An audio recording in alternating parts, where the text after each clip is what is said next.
right, so here are the final results of the Chicago 1 Custom. And this is in the really bright room so you guys can see. The coloring is a little bit off because I used the fire red instead of just regular red. I actually kind of like it though. That makes it a little bit different and has just kind of a little bit of a lighter red look to it. Also, something that people are going to love and hate is just that trim right here around in the red. A lot of people are just wondering like if I can paint it and all that other stuff.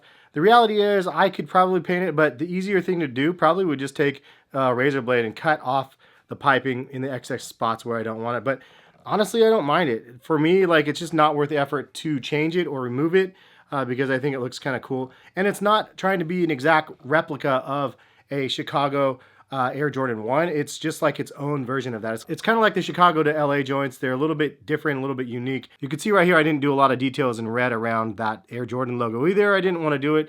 I was just kind of taking the easy way out. Same as some of the areas like right here, you could see I didn't go in and do the black line 100% red all over the place.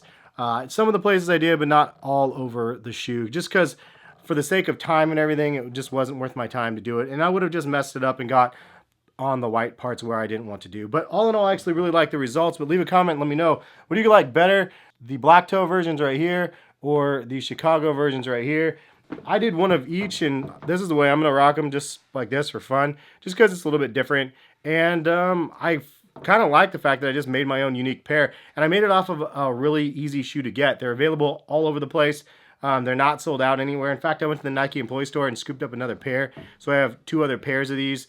And it's just fun to be able to make something unique and something different. If you guys would have chosen something to do though, what would you guys have done? I've seen some people do some Bred toes and all sorts of different things. I think it's the perfect shoe to do these customs on because you have the red outsole, the white midsole, black liner and white tongue. And I mean, they're all traditional bull colors, and we don't get an opportunity like this too often to be able to go crazy and make something completely our own. It's really cool to be able to see releases like these become sleepers, because then I don't have to fear customizing them and like losing out on money or something like that. But anyways, leave some comments. Let me know what you guys think about the work right here, and I appreciate y'all for stopping by and watching. If you guys do like these type of customs, I mean, if you have suggestions for future ones, leave those comments as well. I'm always looking for something fun to try. But as soon as I got these, I knew I was going to try something different, and I'm happy with the results. That's the video though. Hopefully you guys have a great rest of the day, and we will see you guys for some more sneaker videos very soon. Peace, guys.